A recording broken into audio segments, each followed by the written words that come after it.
서울 강남구 테헤랄로 42층 사무실. 통유리창 너머로 한강이 내려다 보이는 이곳에서 김도현 57세는 오늘도 바쁜 하루를 보내고 있다.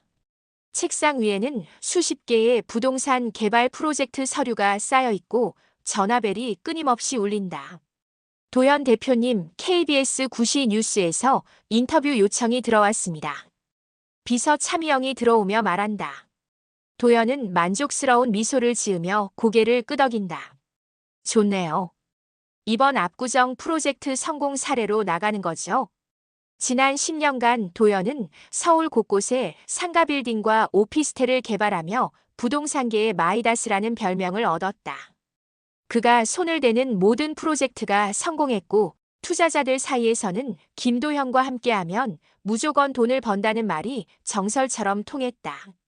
저녁 7시 도현은 서초동 한정식집에서 투자자들과 회식을 하고 있다. 테이블 위에는 최고급 한우와 30년산 양주가 놓여 있다. 투자자 중 한 명인 박 사장이 술잔을 들며 말한다. 도현 대표, 이번 수원 프로젝트도 믿고 맡깁니다. 50억 더 투자할 테니 크게 한번 해보죠. 걱정하지 마세요. 지금까지 제가 실패한 적이 있나요? 도현은 자신만만하게 답한다. 주변 사람들이 웃으며 박수를 친다. 그는 진심으로 자신의 능력을 믿고 있었다. 부동산 시장의 흐름을 읽는 안목, 정확한 입지 분석, 그리고 무엇보다 사람들의 마음을 움직이는 화술. 이 모든 것이 그를 성공으로 이끌었다. 집으로 돌아가는 길, 도현은 운전하며 라디오를 듣는다. 경제 뉴스에서 부동산 규제 강화 소식이 나온다. 정부가 부동산 투기 억제를 위해 대출 규제를 더욱 강화한다고 발표했습니다. 도현은 라디오를 끄며 코웃음을 친다. 규제가 뭐 어때서? 진짜 좋은 땅, 좋은 프로젝트는 언제나 살아남는 법이지. 평창동 자택에 도착한 도현. 200평 대지의 단독주택은 그의 성공을 상징하는 공간이다. 현관문을 열고 들어서자 아내 수연 52세의 마중을 나온다. 오늘도 늦었네요. 저녁은 드셨어요? 투자자들과 회식했어요. 수원 프로젝트에 50억 더 투자하기로 했어요. 도현은 기분 좋게 말한다. 수연은 걱정스러운 표정을 지으며 말한다. 요즘 뉴스 보니까 부동산 시장이 안 좋다던데. 너무 크게 하는 거 아니에요? 당신이 뭘 알아요? 지금까지 제가 틀린 적이 있나요? 도현은 약간 짜증스럽게 답한다. 수연은 더 이상 말하지 않고 부엌으로 향한다. 결혼 25년 동안 남편의 성공을 지켜본 그녀지만 최근 들어 뭔가 불안한 기운을 감지하고 있었다. 다음 날 아침 도현은 평소보다 일찍 사무실에 나간다. 수원 프로젝트의 설계 도면을 검토하고 있던 중 건설사에서 전화가 온다. 도현 대표님, 큰일 났습니다. 수원시에서 갑자기 건축 허가를 보류한다고 합니다. 지하철 연장 계획이 변경되면서 도시계획이 바뀐다는 거예요. 도현의 얼굴이 굳는다. 하지만 이런 일은 처음이 아니다. 괜찮습니다. 시청에 가서 직접 이야기해보죠. 이런 일은 금방 해결됩니다. 그는 여전히 자신감을 잃지 않았다. 그러나 시청에서 돌아온 도현의 표정은 어둡다. 담당 공무원은 정책이 바뀌었으니 어쩔 수 없다며 완강한 태도를 보였다. 더 큰 문제는 은행에서 연락이 온 것이다. 도현 대표님, 정부의 부동산 규제 강화로 인해 대출 심사 기준이 바뀌었습니다. 추가 대출이 어려울 것 같습니다. 사무실로 돌아온 도현은 창밖을 바라보며 깊은 생각에 잠긴다. 지금까지 그의 성공 공식은 단순했다. 좋은 입지의 땅을 확보하고 은행 대출과 투자자, 자금으로 개발한 후 완공과 동시에 분양하여 수익을 얻는 것. 그런데 이 공식의 첫 번째 단계부터 막히기 시작했다. 저녁 늦게 집에 돌아온 도현. 거실에서 TV를 보던 대학생 아들 준호 22세가 말한다.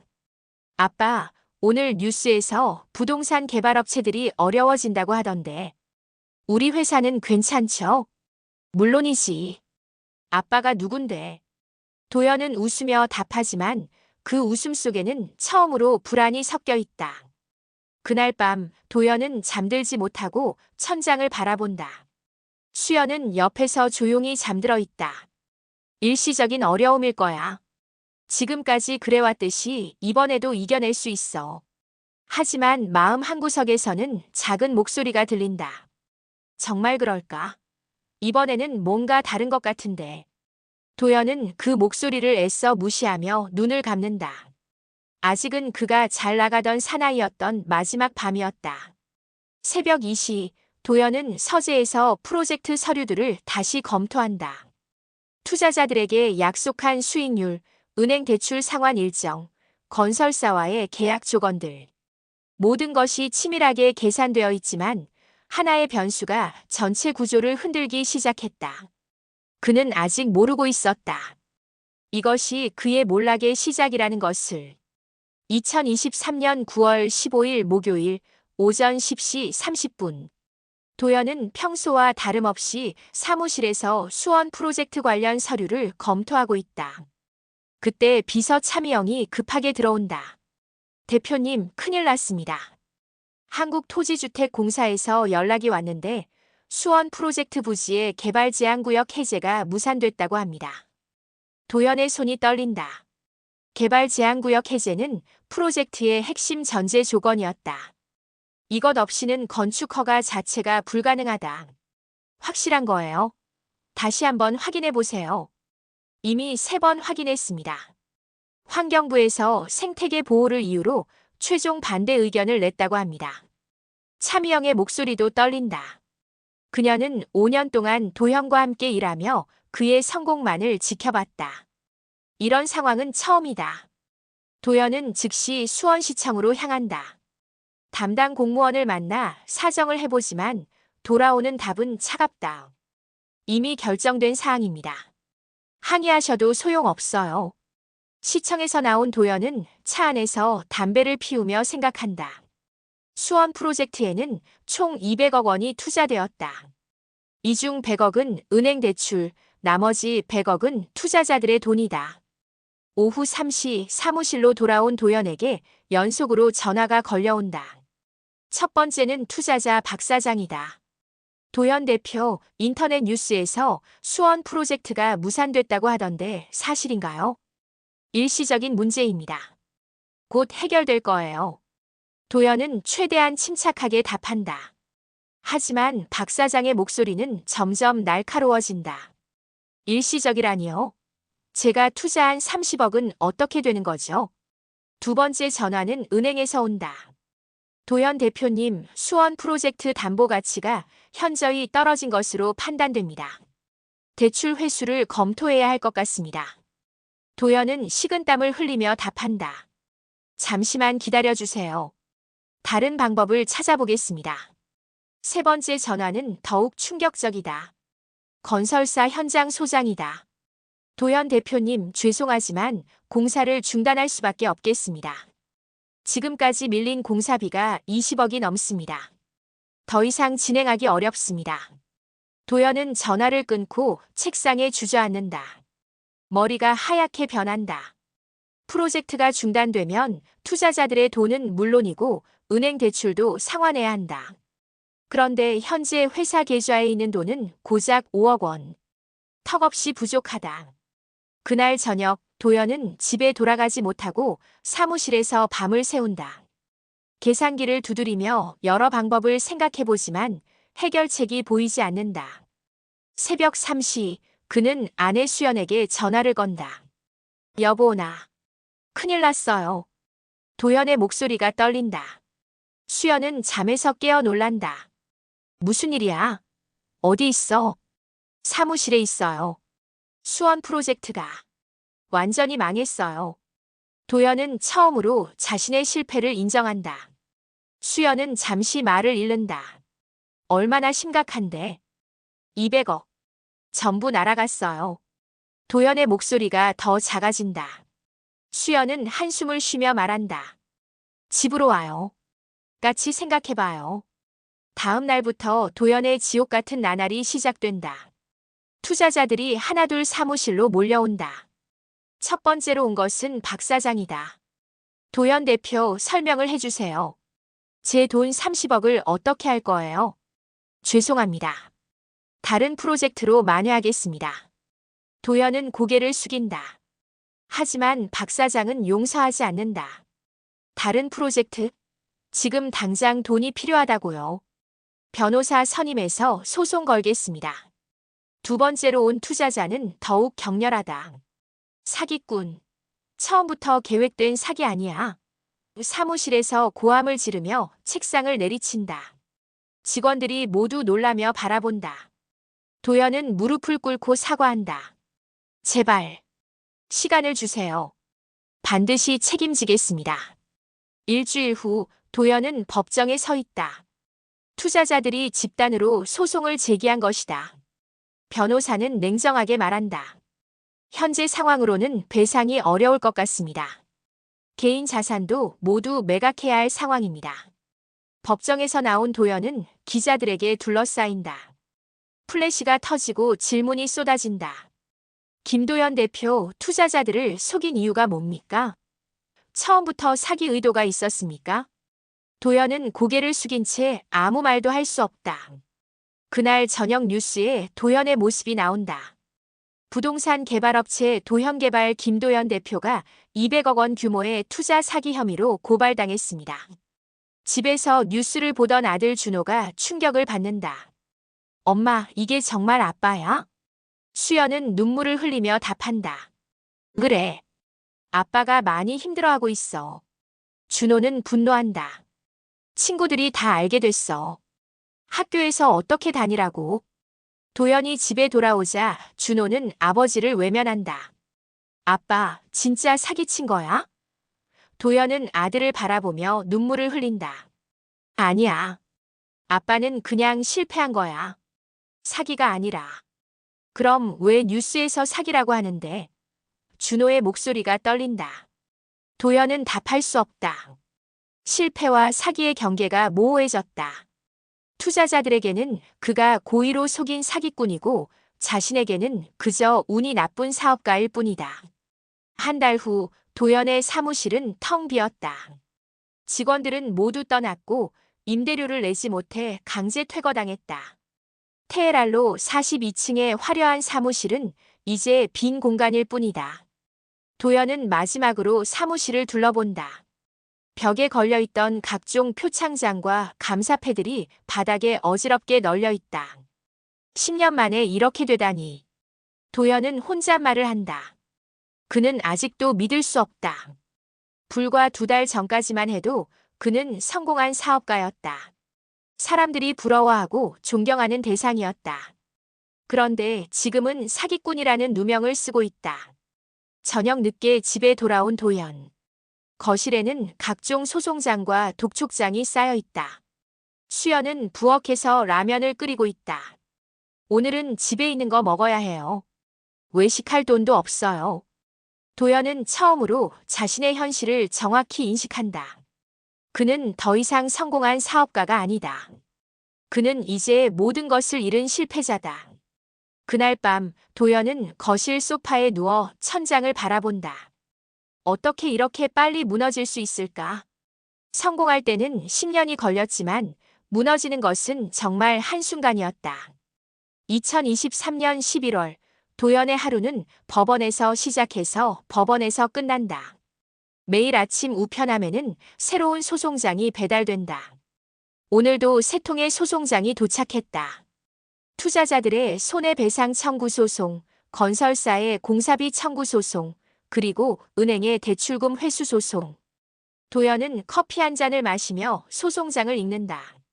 법률 용어들이 그를 압박한다. 피고는 원고에게 금 30억 원 및 이에 대한 지연 손해금을 지급하라. 간단한 문장이지만 그의 목을 조르는 올가미 같다. 오전 10시 서울중앙지방법원. 도연은 국선 변호사와 함께 법정에 선다. 맞은편에는 투자자 박 사장과 그의 변호사가 앉아 있다. 박 사장은 도연을 째려보며 말한다. 저 사람 때문에 우리 가족이 집을 팔아야 합니다. 판사는 냉정하게 진행한다. 피고 측에서는 변제 계획이 있습니까? 도연의 변호사가 답한다. 현재 피고는 자산 매각을 통해 순차적으로 변제할 계획입니다. 자산이 남아있나요? 판사의 질문에 도연은 고개를 떨군다. 평창동 집과 차량 외에는 남은 게 없다. 집도 이미 경매 신청이 들어간 상태다. 법정에서 나온 도연은 기자들의 질문을 받는다. 김도연 대표, 투자자들에게 사과의 말씀은 없나요? 도연은 잠시 멈춘다. 죄송합니다. 저도 모든 것을 잃었습니다. 오후 2시 도연은 강남구청에서 경매 관련 서류를 받는다. 평창동 집의 감정가는 25억 원이지만 경매 예상가는 18억 원이다. 7억 원의 손실이다.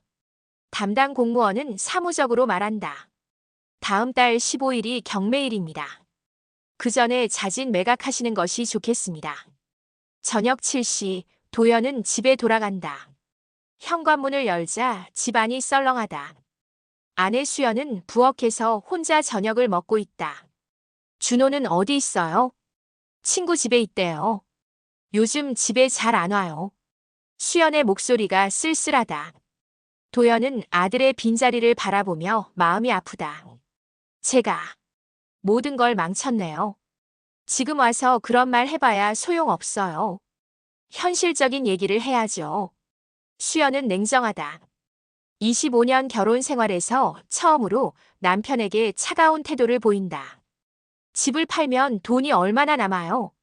부채를 다 갚고 나면 아무것도 안 남아요. 도연은 솔직하게 답한다. 수연은 한숨을 쉰다.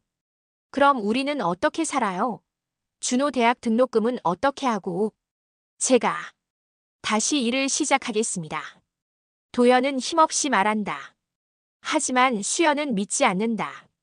57살에 무슨 일을 해요? 이 동네에서 당신을 모르는 사람이 어디 있어요? 11시 아들 준호가 집에 돌아온다. 술 냄새가 난다. 도연은 걱정되어 다가간다. 준호야, 어디 있었니? 상관없어요. 준호는 아버지를 외면한다. 친구들이 다 알아요. 아빠가 사기꾼이라고. 도연은 가슴이 찢어진다. 아빠는 사기꾼이 아니야. 그냥 사업에 실패한 거야. 똑같은 거 아니에요. 결국 사람들 돈을 날린 거잖아요. 준호의 목소리가 떨린다.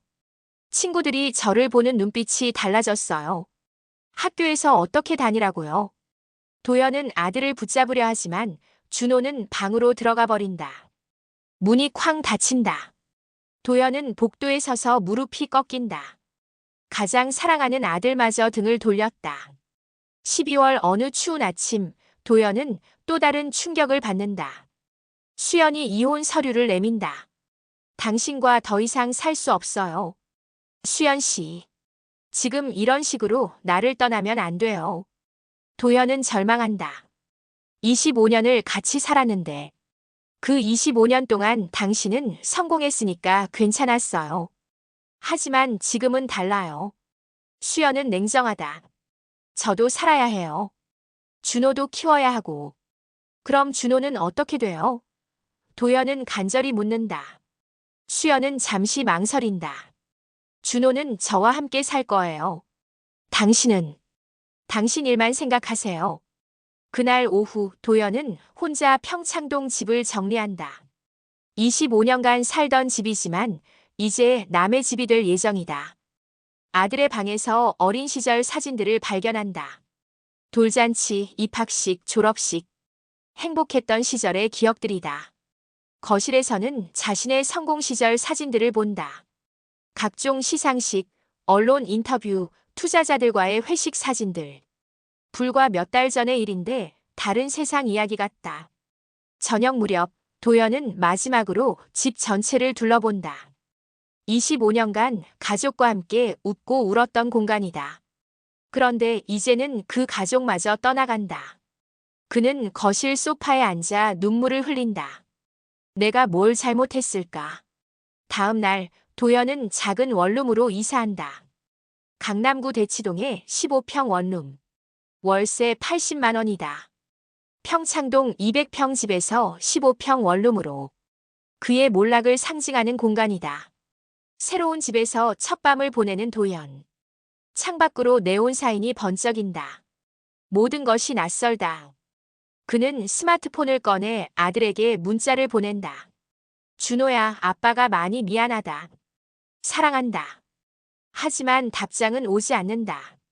도연은 핸드폰을 내려놓고 천장을 바라본다. 법원 출석, 소송 대응, 자산 매각. 앞으로 해야 할 일들이 산더미 같다. 그런데 가장 힘든 것은 혼자라는 사실이다. 한 달 후 도연은 또 다른 소송에 휘말린다. 이번에는 직원들이다. 회사가 망하면서 못 받은 월급과 퇴직금을 요구하는 소송이다. 비서였던 차미영도 원고 명단에 있다. 5년간 함께 일했던 그녀마저 등을 돌린 것이다. 법정에서 만난 차미영은 도연을 똑바로 보지 못한다. 대표님, 죄송해요. 하지만 저도 살아야 해서요. 도연은 고개를 끄덕인다. 미영 씨 잘못이 아니에요.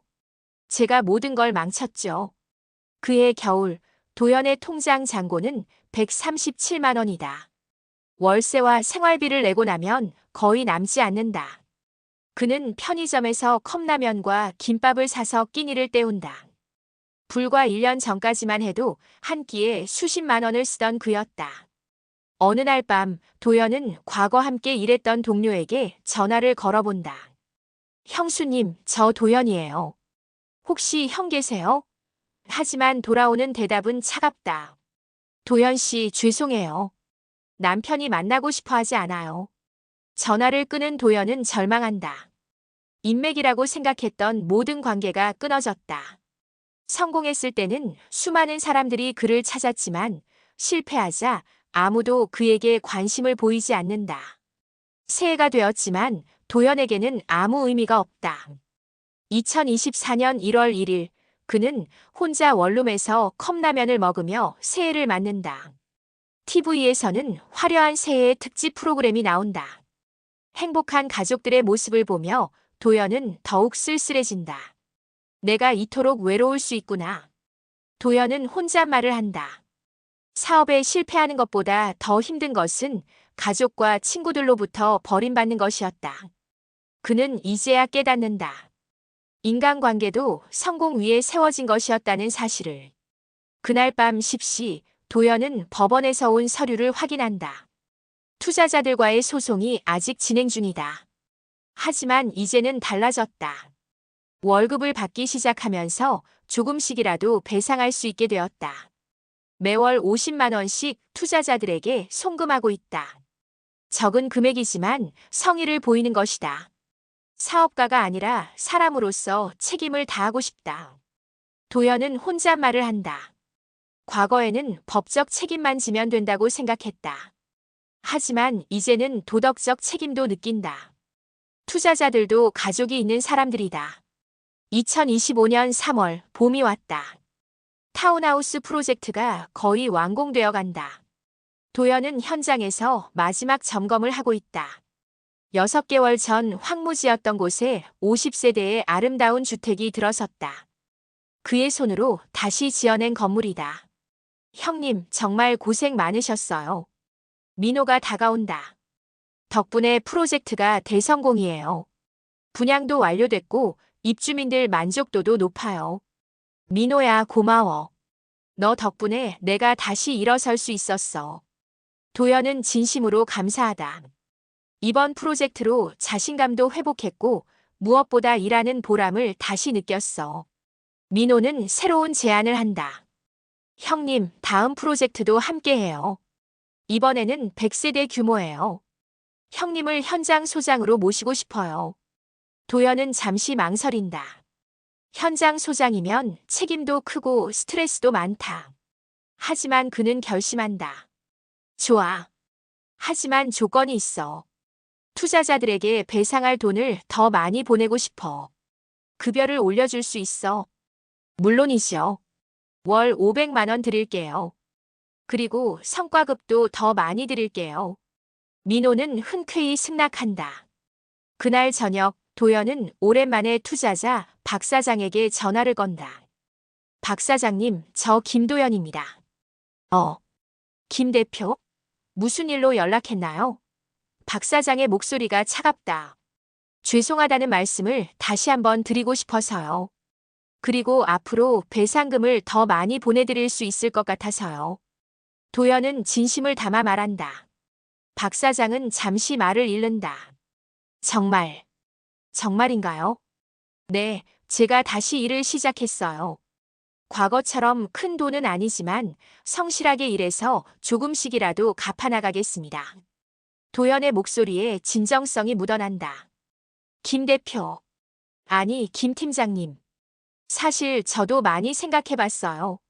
처음에는 화가 많이 났는데 시간이 지나니까 팀장님도 피해자라는 생각이 들더라고요. 도연은 감격한다. 감사합니다. 정말 감사합니다. 전화를 끄는 도연은 눈물을 흘린다. 처음으로 누군가가 자신을 이해해준다. 사기꾼이 아니라 실패한 사업가로 봐준다. 2025년 6월 도연은 새 아파트로 이사한다. 고시원에서 벗어나 투룸 원룸을 얻었다. 월세 60만 원. 작지만 자신만의 공간이다. 냉장고와 세탁기도 새로 샀다. 생활이 점차 안정되고 있다. 어느 토요일 오후 도연은 혼자 짜장면을 먹고 있다. 그때 카페 문이 열리며 누군가 들어온다.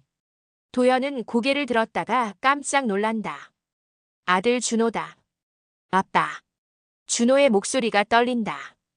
도연은 젓가락을 놓고 일어선다. 준호야. 어떻게 여기를? 엄마한테 들었어요. 아빠가 다시 일하고 있다고. 준호는 어색하게 말한다. 그래서 한번 만나고 싶었어요. 부자는 마주 앉는다. 1년 반 만에 재회다. 준호는 많이 성숙해 보인다. 아빠, 미안해요. 그때 너무 차갑게 대했어요. 아니야, 준호야. 아빠가 미안하지. 아빠가 모든 걸 망쳤으니까. 도연은 눈물을 참는다. 아빠는 사기꾼이 아니었어요. 그냥 실패한 거였어요. 시간이 지나니까 알겠더라고요. 준호는 진심으로 말한다. 친구들도 이제는 이해해요. 고마워, 준호야. 아빠는 이제 다시 시작하고 있어. 과거처럼 크게는 못하지만 성실하게 살아가고 있어. 부자는 오랜만에 함께 시간을 보낸다.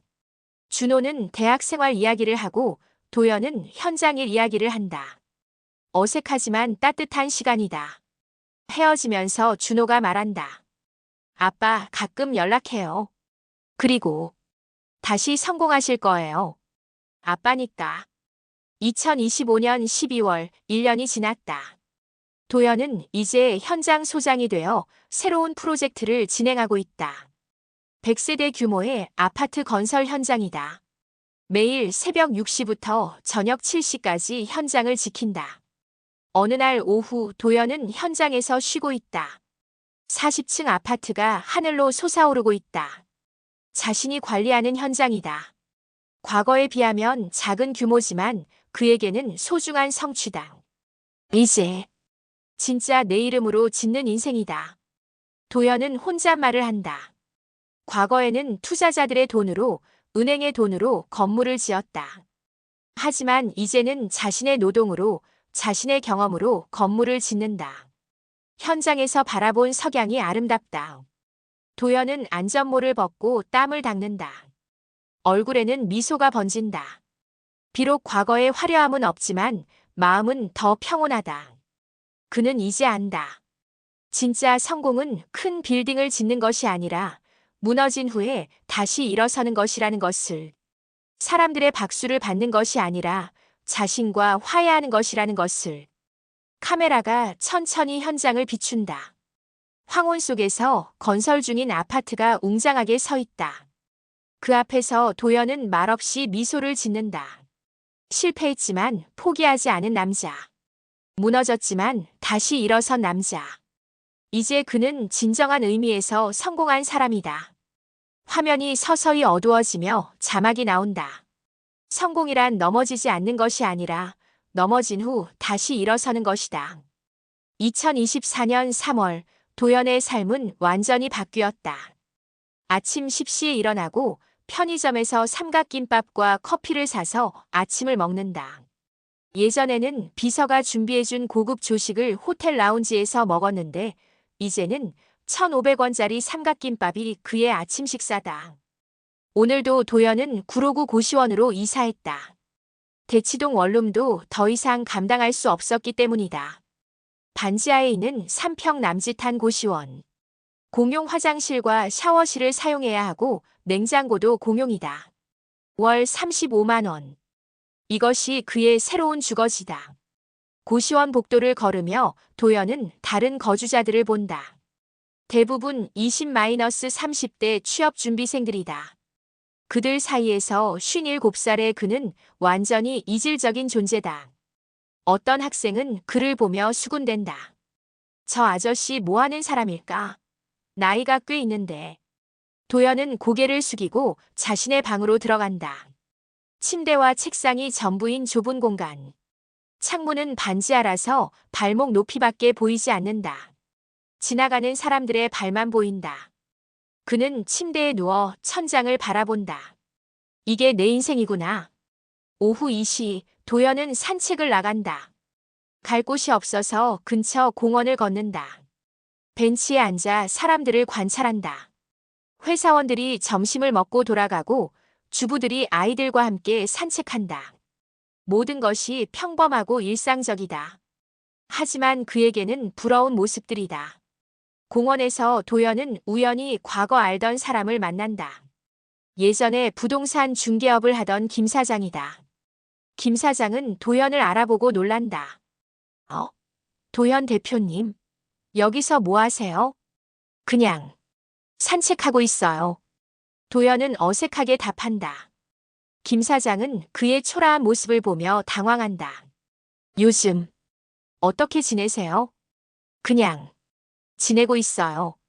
도연은 더 이상 말하고 싶지 않다. 김 사장은 분위기를 파악하고 서둘러 인사한다.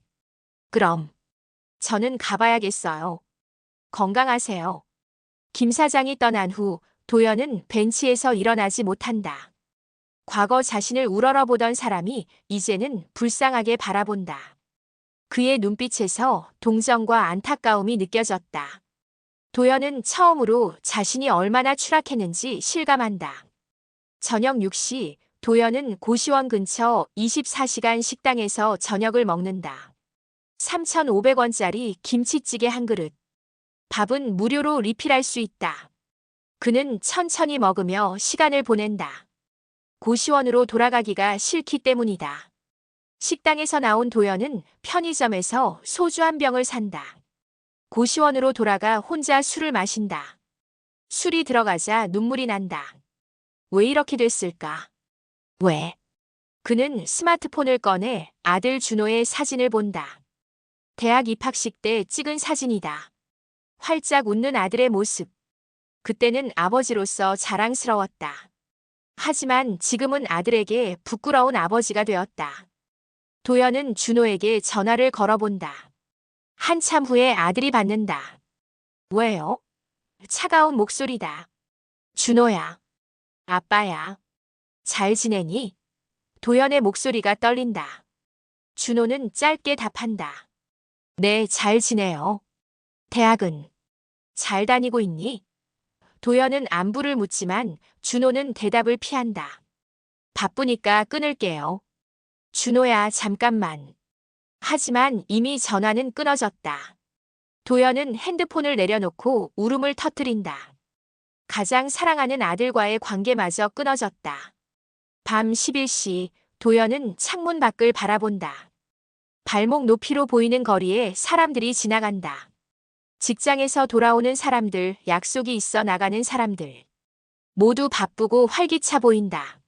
하지만 그에게는 갈 곳도 만날 사람도 없다. 이게 바닥인가? 도연은 혼잣말을 한다. 더 이상 떨어질 곳도 없을 것 같다. 돈도 없고 가족도 없고 친구도 없다. 57살의 나이에 완전히 혼자가 되었다. 다음 날 아침 도연은 늦게 일어난다. 할 일이 없으니 일찍 일어날 이유도 없다. 공용 화장실에서 세면을 하는데 거울 속 자신의 모습이 낯설다. 수염이 길어졌고 머리도 헝클어져 있다. 1년 전에 말끔했던 모습과는 완전히 다르다. 편의점에서 아침을 사 먹고 돌아오는 길, 도연은 건설 현장을 본다. 높은 크레인이 하늘을 찌르고 작업자들이 바쁘게 움직인다. 예전에는 그가 이런 현장의 책임자였다. 수백 명의 직원과 협력업체를 관리하며 거대한 프로젝트를 진행했다. 내가 짓던 빌딩들은 지금 어떻게 됐을까? 도연은 생각한다. 그가 개발한 건물들은 여전히 서울 곳곳에 서 있다. 하지만 이제 그 건물들은 그와 아무 관련이 없다. 그저 지나가는 행인의 눈에 보이는 풍경일 뿐이다. 오후에 도연은 인터넷을 검색해본다. 자신의 이름을 쳐보니 여전히 사기 관련 기사들이 나온다. 댓글들은 더욱 악랄하다. 저런 놈은 감옥에 가야 한다. 투자자들 돈 다 어디로 갔나? 부동산 사기꾼. 도연은 컴퓨터를 끈다. 더 이상 볼 수 없다. 그날 저녁 도연은 또 술을 마신다. 이제 거의 매일 마신다. 술을 마셔야 잠이 온다. 그리고 술에 취해야 현실을 잊을 수 있다. 하지만 다음 날 아침이 되면 더욱 참혹한 현실이 기다린다. 언젠가 단 한 명이라도 나를 믿어주는 날이 올까? 도연은 술에 취해 혼잣말을 한다. 하지만 그 가능성은 희박해 보인다. 그를 아는 모든 사람들이 등을 돌렸다. 이제 그에게는 희망이라는 것이 존재하지 않는다. 하지만 마음 깊은 곳에서는 작은 불씨가 꺼지지 않고 있다. 아직 완전히 포기하지는 않았다. 언젠가 다시 일어설 수 있을 거라는 희망. 그 희망만이 그를 지켜주는 유일한 것이다. 2024년 8월 15일 광복절 아침. 도연은 평소와 같이 늦게 일어났다. 고시원 생활을 시작한 지 5개월째, 그의 하루는 일정한 패턴을 가지고 있다. 아침 11시에 일어나 편의점에서 삼각김밥을 사 먹고 오후에는 근처 공원을 걸으며 시간을 보낸다. 저녁에는 혼술을 하며 하루를 마감한다. 오늘도 별다를 것 없는 하루가 될 줄 알았다.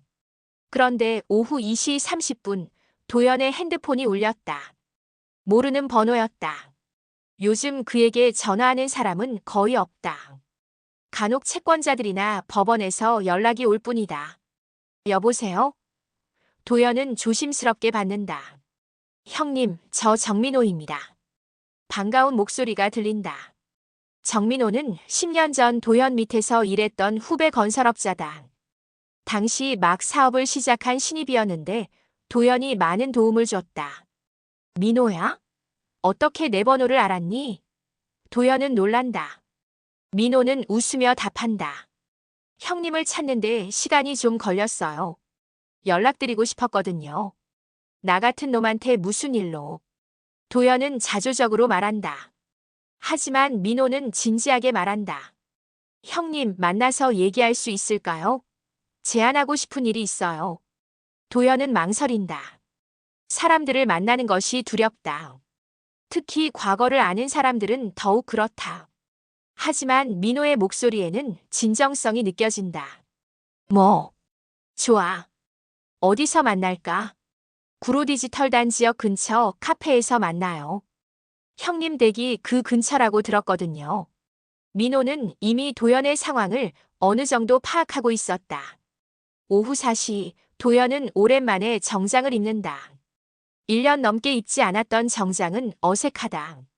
거울을 보니 많이 초라해진 모습이다. 체중도 10kg 가까이 빠졌고 머리에는 흰머리가 늘었다. 카페에 도착한 도연은 민호를 기다린다. 30분 후 민호가 나타난다. 10년 전에 그 신입사원이 아니다. 이제는 당당한 중견 건설업자의 모습이다. 좋은 차를 타고 와서 비싼 시계를 차고 있다. 형님 오랜만이에요. 민호는 반갑게 인사한다. 하지만 도연은 위축된다. 민호야. 형이 이런 모습으로 만나서 미안하다. 무슨 말씀이에요? 형님은 저에게 은인이신데요.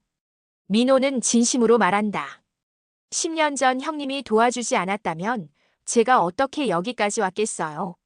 민호는 자신의 근황을 설명한다. 현재 경기도 화성에서 소규모 주택개발 사업을 하고 있다. 연 매출 100억 원 정도의 중견업체로 성장했다. 물론 형님이 하셨던 규모와는 비교할 수 없지만 나름대로 안정적으로 사업하고 있어요. 그래, 잘 됐구나. 민호가 성공한 걸 보니 형도 기분이 좋다. 도연은 진심으로 축하한다. 자신은 망했지만 제자가 성공한 것은 기쁘다. 민호는 본론을 꺼낸다. 형님, 저희와 함께 일해보시면 어떨까요? 도연은 놀란다. 무슨 소리야? 나 같은 놈을 누가 써주겠어? 형님의 경험과 노하우가 필요해요. 저희가 지금 화성시에서 진행하는 프로젝트가 있는데 규모가 커서 혼자 감당하기 어려워요. 민호는 구체적으로 설명한다. 50세대 규모의 타운하우스 개발 프로젝트예요. 아직 설계 단계인데 형님의 조언이 필요해요. 도연은 의심스럽다. 민호야, 내가 지금 어떤 상황인지 알잖아. 나를 도와주려고 이런 말 하는 거 아니야. 아니에요, 형님. 정말 필요해서 그래요. 민호는 진지하다. 물론 과거 형님이 저를 도와주신 것에 대한 보답의 의미도 있어요. 하지만 무엇보다 형님의 능력을 믿기 때문이에요. 민호는 계속 설명한다. 형님이 실패한 건 시장 상황 때문이었어요. 형님의 개발 능력 자체는 여전히 업계 최고예요. 그 노하우를 저희와 함께 활용하면 좋을 것 같아요. 도연은 감격한다. 1년 넘게 누구도 자신을 인정해주지 않았는데 민호는 여전히 그를 믿어준다. 정말 괜찮겠어? 물론이에요. 급여는 많지 않아요. 월 300만 원 정도밖에 못 드려요. 하지만 프로젝트가 성공하면 성과급도 있어요. 민호는 솔직하게 말한다. 도연에게는 월 300만 원도 큰 돈이다. 고시원비 35만 원을 내고도 생활할 수 있다. 무엇보다 다시 일할 수 있다는 것이 기쁘다. 정말 고마워, 민호야. 언제부터 시작할까? 다음 주 월요일부터 출근하세요. 사무실은 화성시에 있어요. 교통비는 회사에서 지원할게요. 민호는 미소를 지으며 말한다. 카페에서 나온 도연은 오랜만에 가슴이 뛴다. 다시 일할 수 있다는 희망이 생겼다. 물론 과거와는 비교할 수 없이 작은 규모지만 그에게는 새로운 시작이다. 고시원으로 돌아온 도연은 거울을 본다. 같은 얼굴이지만 표정이 달라졌다. 절망에 찬 눈빛이 희망으로 바뀌었다. 다시 시작이야. 이번에는 망하지 않을 거야. 그날 밤 도연은 오랜만에 술을 마시지 않는다. 대신 내일부터 시작할 일에 대해 생각한다. 화성시 타운하우스 프로젝트. 50세대 규모면 총 사업비 100억 원 정도일 것이다. 과거 자신이 하던 규모와는 비교할 수 없지만 그에게는 소중한 기회다. 도연은 노트에 프로젝트 관련 아이디어들을 적어본다. 입지 분석, 설계 방향, 분양 전략 등 1년 넘게 사용하지 않았던 그의 전문 지식이 되살아난다. 다음 날 도연은 일찍 일어나 정장을 차려입는다. 오랜만에 하는 출근길이다. 지하철에서 화성시로 향하며 그는 창밖 풍경을 바라본다. 지나가는 건설 현장들이 새롭게 보인다. 이제 그는 다시 그 현장의 일원이 될 것이다. 이제 진짜 첫걸음이다. 도연은 혼잣말을 한다. 실패의 바닥에서 다시 일어서는 첫걸음. 비록 작은 걸음이지만 그에게는 인생의 전환점이다. 2024년 12월 화성시 동탄 신도시. 새벽 6시 30분 도연은 현장에 가장 먼저 도착한다. 4개월 전 민호의 회사에 입사한 후 그는 누구보다 성실하게 일하고 있다. 과거 대표이사였던 그가 이제는 현장 관리팀장이 되었지만 불평하지 않는다. 현장 사무소에서 도연은 오늘의 공정표를 확인한다. 타운하우스 50세대 중 30세대의 기초공사가 완료되었고 나머지 20세대는 골조공사가 진행 중이다. 예정보다 2주 앞서 진행되고 있다. 도연의 경험과 노하우가 빛을 발하고 있다. 도연 팀장님, 오늘도 일찍 오셨네요. 현장 소장 김대리가 인사한다. 처음에는 도연을 의심의 눈으로 봤던 직원들도 이제는 그를 인정한다. 나이가 많음에도 불구하고 현장을 뛰어다니며 일하는 모습에 감동받았다. 오전 8시 도연은 현장을 순회한다. 작업자들의 안전모를 확인하고 공정 진행 상황을 점검한다. 과거에는 사무실에서 보고만 받았지만 이제는 직접 발로 뛰며 확인한다. 안전이 최우선입니다. 조금 늦어져도 안전하게 작업하세요. 오전 10시 민호가 현장에 나타난다. 사장이지만 여전히 도연을 형으로 대한다. 형님 고생 많으세요. 진행 상황은 어떤가요? 순조롭게 진행되고 있어요. 이대로 가면 내년 6월에는 입주가 가능할 것 같아요. 도연은 자신있게 답한다. 민호는 만족스러운 표정을 짓는다. 역시 형님이에요. 경험이 다르네요. 점심시간 도연은 작업자들과 함께 도시락을 먹는다. 과거에는 고급 한정식집에서 투자자들과 식사했지만 이제는 현장에서 간소한 도시락이 더 맛있다. 팀장님, 옛날에는 큰 회사 사장이셨다면서요? 젊은 작업자가 묻는다. 그런 적도 있었죠. 하지만 그때보다 지금이 더 보람있어요. 도연은 진심으로 답한다. 성공했을 때는 항상 불안했다. 더 큰 성공을 위해 끊임없이 달려야 했다. 하지만 지금은 마음이 평온하다. 오후 2시 도연은 설계사무소와 미팅을 한다. 타운하우스 내부 마감재 선택에 대한 논의다. 비용은 조금 올라가지만 입주민 만족도를 위해서 더 좋은 자재를 쓰는 것이 좋겠습니다. 도연의 제안에 설계사들이 고개를 끄덕인다. 오후 4시 도연은 분양사무소를 점검한다. 벌써 30세대가 분양되었다. 입소문이 좋아서 문의가 계속 들어온다. 팀장님이 관리하는 현장이라서 신뢰가 간다는 고객들의 반응이다. 도연은 뿌듯하다. 저녁 6시 하루 일과를 마친 도연은 지하철을 타고 서울로 돌아간다. 피곤하지만 충실한 하루였다. 4개월 전의 절망적인 상황과는 완전히 다르다. 비록 과거보다 소득은 적지만 마음은 더 풍요롭다. 고시원에 도착한 도연은 저녁을 준비한다. 편의점 도시락 대신 직접 라면을 끓여 먹는다.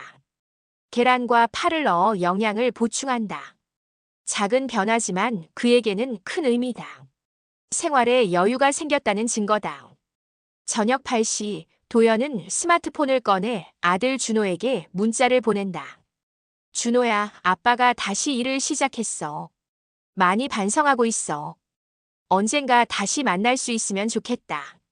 여전히 답장은 오지 않지만 도연은 포기하지 않는다.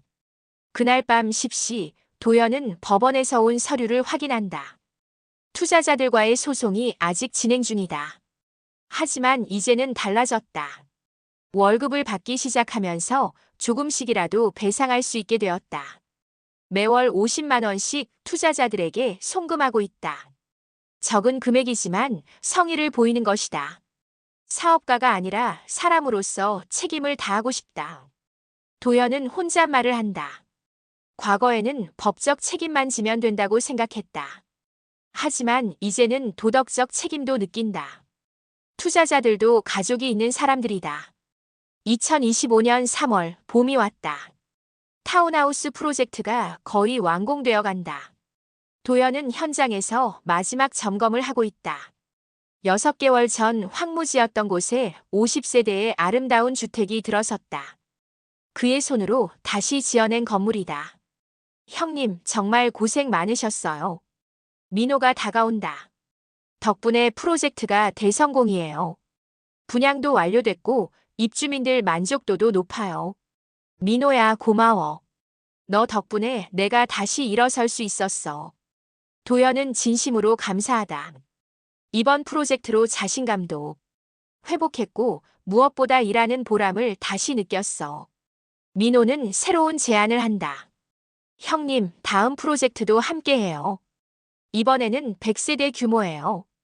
형님을 현장 소장으로 모시고 싶어요. 도연은 잠시 망설인다. 현장 소장이면 책임도 크고 스트레스도 많다. 하지만 그는 결심한다. 좋아. 하지만 조건이 있어. 투자자들에게 배상할 돈을 더 많이 보내고 싶어. 급여를 올려줄 수 있어. 물론이죠. 월 500만 원 드릴게요. 그리고 성과급도 더 많이 드릴게요. 민호는 흔쾌히 승낙한다.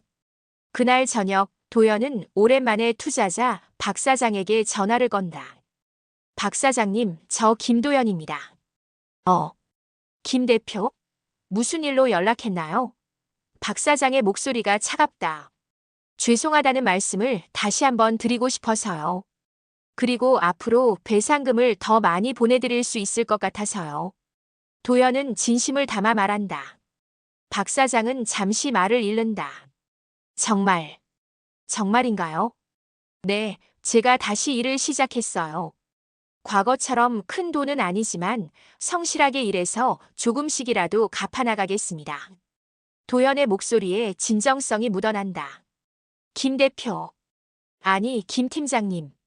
사실 저도 많이 생각해봤어요. 처음에는 화가 많이 났는데 시간이 지나니까 팀장님도 피해자라는 생각이 들더라고요. 도연은 감격한다. 감사합니다. 정말 감사합니다. 전화를 끄는 도연은 눈물을 흘린다. 처음으로 누군가가 자신을 이해해준다. 사기꾼이 아니라 실패한 사업가로 봐준다. 2025년 6월 도연은 새 아파트로 이사한다. 고시원에서 벗어나 투룸 원룸을 얻었다. 월세 60만 원. 작지만 자신만의 공간이다. 냉장고와 세탁기도 새로 샀다. 생활이 점차 안정되고 있다. 어느 토요일 오후 도연은 혼자 짜장면을 먹고 있다. 그때 카페 문이 열리며 누군가 들어온다. 도연은 고개를 들었다가 깜짝 놀란다. 아들 준호다. 아빠. 준호의 목소리가 떨린다. 도연은 젓가락을 놓고 일어선다. 준호야. 어떻게 여기를? 엄마한테 들었어요. 아빠가 다시 일하고 있다고. 준호는 어색하게 말한다. 그래서 한번 만나고 싶었어요. 부자는 마주 앉는다. 1년 반 만에 재회다. 준호는 많이 성숙해 보인다. 아빠, 미안해요. 그때 너무 차갑게 대했어요. 아니야, 준호야. 아빠가 미안하지. 아빠가 모든 걸 망쳤으니까. 도연은 눈물을 참는다. 아빠는 사기꾼이 아니었어요. 그냥 실패한 거였어요. 시간이 지나니까 알겠더라고요. 준호는 진심으로 말한다. 친구들도 이제는 이해해요. 고마워, 준호야. 아빠는 이제 다시 시작하고 있어. 과거처럼 크게는 못하지만 성실하게 살아가고 있어. 부자는 오랜만에 함께 시간을 보낸다.